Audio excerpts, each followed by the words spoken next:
कुछ घटनाएं ऐसी भी घटती हैं कि जिनको देखकर एक अपने आप में अंदर से उत्साह भर जाता है कि अगर ये काम ये लोग कर सकते हैं तो फिर हम क्यों नहीं कर सकते हैं। क्योंकि हमारे देश की बेटियों ने एक ऐसा इतिहास रचा है जो इतिहास आज तक कभी भी इस भारत में किसी ने नहीं रचा है।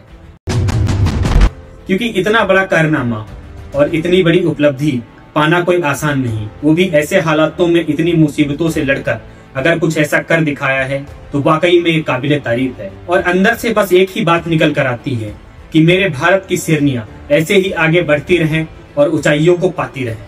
क्योंकि हुआ यूं है कि भारत की बेटियों ने एक बार फिर से वर्ल्ड कप जीता है। किसी ने कहा कि खेल आंखों से जीता जाता है, लेकिन वहीं पर इन भारत की बेटियों ने कहा कि खेल आंखों से नहीं साहब, खेल हौसलों से जीता जाता है।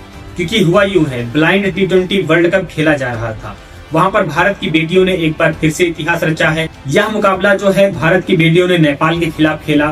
फाइनल मुकाबले को 7 विकेट से जीतकर एक और वर्ल्ड कप भारत के नाम कर दिया है और एक बार फिर से देश और देशवासियों को गौरवान्वित कर दिया है। क्योंकि जिसकी लोग कल्पना तक नहीं करते हैं वो काम इन बेटियों ने कर दिखाया है।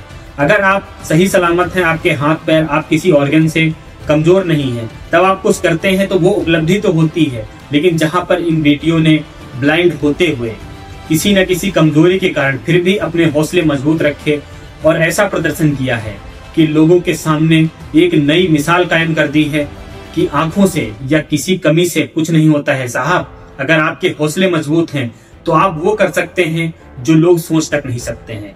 और यह एक एग्जाम्पल ये भी देता है कि इस दुनिया में, इस जहान में कोई ऐसा काम नहीं है जिसे आप कर नहीं सकते हैं। कुछ भी ऐसा नहीं है जिसे आप हासिल नहीं कर सकते। अगर आपने अंदर से ठान लिया है तो आप वो सब हासिल कर सकते हैं जो आप करना चाहते हैं। जहां पर इन बेटियों ने अपने अंदर की कमियां नहीं देखी, अपने हौसले मजबूत रखे, इन देश की शेरनियों और देश की बेटियों को दिल से सलाम है। क्योंकि यह कोई आसान काम नहीं था, यह वाकई में अपने आप में चैलेंजिंग था, लेकिन इस देश की बेटियों ने यह काम कर दिखाया है।